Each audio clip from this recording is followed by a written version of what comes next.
It's my absolute privilege to welcome Andre Steyn from Steyn Capital. Andre is probably one of the top experts in hedge funds, being involved in hedge funds. Andre, I think since 2002, we've actually did a lot of short selling or involved in multi-billion-dollar hedge funds. So I do see as one of the big experts in our SA market. You've also won numerous accolades for hedge funds in Africa. So thank you so much for joining us this afternoon. It's a great privilege to have you here. Thank you. Thanks very much for the invite. I really appreciate that. After a whole day of long onlys, it's nice that you've invited somebody who swings both ways, who can invest long and short. So thanks very much for that. Just briefly, because we don't have sort of airport billboards, we don't spend our clients' money on that. Just who Steyn Capital is. So we've been going for 17 years now. We have a team of 17 people managing just north of 17 billion rand. And our longest running fund has compounded just north of 17% annualized net of all fees. In addition to managing money in South Africa, we also very successfully manage money up north in Africa and also globally in frontier and emerging markets. And we have 3 portfolio managers managing the range. I'm very proud to say that in the Hedge News Africa Awards, which is sort of like the Oscars of the hedge fund industry, we've actually been either nominated or won an award in 11 out of the last 16 years since launch. So very proud of that. I think one of the nice things about the hedge fund is, we've heard from some of my long-only peers today here that there's lots of opportunity around. But the question is always, what have you wrong, right? And I think specifically in South Africa, South African equities are undeniably inexpensive. The previous presenter had an interesting graph there showing bond yields, basically declining, right? So bond strength, but SA Inc. equity is not doing well. And that's a clear disconnect, right? And I think that disconnect is there because of our own idiosyncratic risk in South Africa. And I think that really does mean that there is a place for a hedge fund, somewhere where you can benefit off that potential upside, but you've got some downside protection. It's also always very important to ask what a fund manager or a hedge fund manager is trying to accomplish with these funds, right? Because hedge funds can be a lot more different from each other than long-only funds. And so what we're trying to accomplish is we're trying to beat the market over time, but take on a lot less than 100% market risk.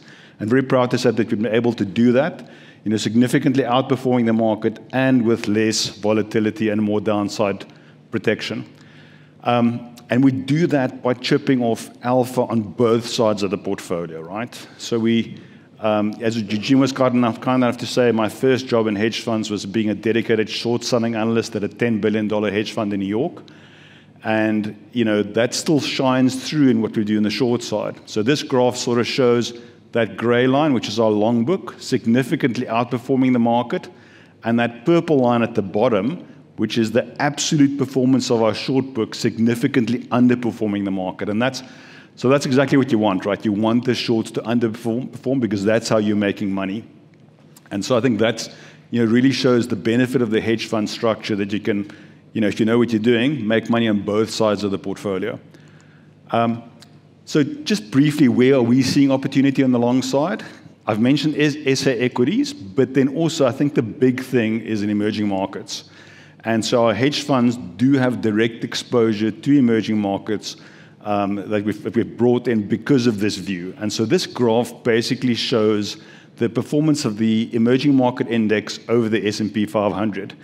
And if you look at this, you can see, number one, there's a clearly long-term cyclical relationship.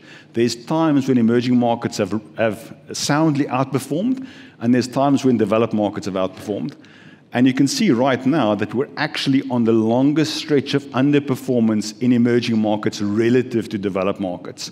So it's never possible to pick the bottom entirely, but you can certainly stick your head out the window and say, are we closer to the top or are we closer to the bottom? And I think this chart is quite insightful in that regard. And of course, we have seen year-to-date emerging markets start to outperform, the dollar start to weaken somewhat, and there's a very, very strong negative correlation between dollar strength and emerging market performance. A weak dollar means stronger emerging market equities.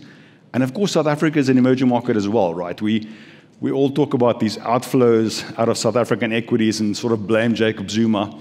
But if you look at it, there's a lot of other emerging markets that have also seen significant outflows over the last 15 years. So it's only about 63% Zuma's fault, not entirely.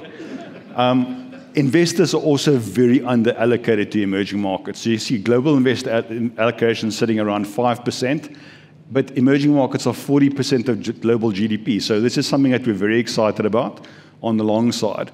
But then I do want to talk a little bit about the dark art of short selling, because it is important, something that hedge funds can do, long-only funds can't do. And just to talk about our approach to short selling, why we do it, and also a war story or two. So this is our short selling track record, and it's basically that blue line which shows that we've made about 32% on the short book, which doesn't sound wonderful, but remember, had we shorted the market, you would have lost 500%, since May 2009. And so we've been able to, if you think about it, we've purchased insurance that pays you money. If somebody else wasn't already using the name, I might have called it OUTsurance, but I won't. And I quite like our cartoon. Our books are balanced, 50% of our numbers are real, and 50% is made up. How do we short? So we don't do valuation shorts, right? Because if something is crazily valued and it doubles, it's just 2 times crazy, and your high school math would tell you that that is still just crazy. We look for catalysts. And so our favorite catalyst is applying forensic accounting analysis. So I'm a chartered accountant and a CFA charter holder. Many of my colleagues are as well. And so we utilize this forensic accounting analysis to look for companies that are misrepresenting their earnings quality. So, and I think that's quite important. And the psychology is very important, right? So this graph sort of shows the business cycle, times when it's easy to make money, and then also times when it's hard to make money. And all of us knows that's how the real world works. The problem is that the market expectation is normally this upwards and to the right line, and that creates a massive amount of pressure for management teams to manipulate financial results. And so what we often see is there's a hiccup, and the CEO and CFO look at each other and go, well, next quarter is going to be better, right? Because humans are hopeful creatures. And they stretch. They report closer to that line. They don't want to lose their jobs, their compensation, and the like. And the next accounting period, that economic weakness deteriorates further, and they got to make up the stretch. So these companies tend to miss earnings with great regularity, and we have a high success rate at being able to identify these businesses.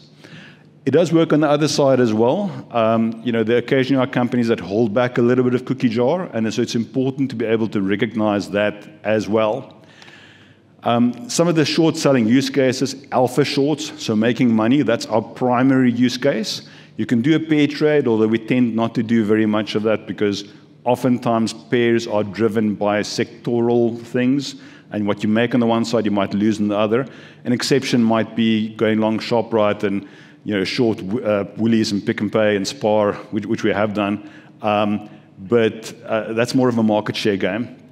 We might eliminate unwanted exposure. An example of that would be when Thungela got spun out of Anglos. We wanted to eliminate some of that call risk, so we shorted Exxaro against that just to reduce that exposure. We use it to implement arbitrage or obtain leverage. If you short something, you actually get the cash, and you can use that cash, either in a bank account for interest or to invest into something else. And I think really what short selling does is it really adds to your real diversification of your portfolio. Somebody mentioned earlier that if the economy turns south, your stock prices go down because corporate earnings might decline. Bond prices might also go down because people expect bond defaults to rise. Short selling bets against something. So it's real diversification, not just paper diversification. Okay, so this is an example of a short selling to implement an arbitrage. Fortress, listed real estate company, and at the time we went long one A share, one B share, and did it a few million times. But essentially, that means that you buy the entire business, if you work with an entire business's math, for 21.9 billion rand. But we then shorted out their holdings in Nepi, right? So we got that, effectively, that cash in. And so for an effective 5.9 billion rand, we bought over 14 billion rands worth of very high quality real estate. And then we got to work in an activist fashion to get them to repurchase those B shares using some of the NEPI shares. Maybe another nice war story is from when I was working in London. One of my biggest shorts was a Swiss company called Oerlikon. And so Oerlikon was a total mafia stock. You'll see that is the principal owner, the majority owner, Victor Vekselberg, and he's pictured next to that very nice gentleman on his side, which I don't know who that is. That's the CEO, and you can see there's nothing fake about that guy. But yeah, so it was just one of my biggest shorts, and it was a classic accounting short, right? You can see that these guys were capitalizing development costs to boost earnings, right? Their percentage of completion accounting, which is a very subjective portion of your accounting, they basically suddenly went from a 20% margin to a 50% margin, right? Interesting. And eventually, how it ended was that the stock was down 97%. It required an emergency rights issuance. But before I got there, so I started shorting the stock there, and when it got to around there, that was pretty painful, right? And so I decided that I was going to don my best suit, which I typically don't wear suits, and I was going to confront this management team at their AGM in Zurich. And remember, this is a mafia stock, right? So I was already a bit apprehensive, but I arrive at the airport in the morning, and it's quite drafty, and I look down and I see I have a hole in my pants from there to there, and my underwear is hanging out. And so I arrive at the hotel, and it's a 5-star hotel, so naturally I know I can get a sewing kit, and I'm in the bathroom working with the sewing kit, and the sewing goes quite well, but ending is a bit of an issue. Couldn't quite figure out how to make a knot that's going to hold this thing. And so I walked out of the bathroom, and I could feel my pants disintegrating basically as I was walking. But I still had to confront these guys, a big public company in Zurich. They had TV cameras there. I was seated in the front, and when I asked my question, the chair asked me to stand up. So I knew everyone could see my underpants, but luckily, because these are Swiss people, they didn't say a word, didn't snicker or anything. And I was able to confront the company in that way. But that was, I think, just an interesting experience. But I welcome any questions you might have. Thank you very, very much for your interest.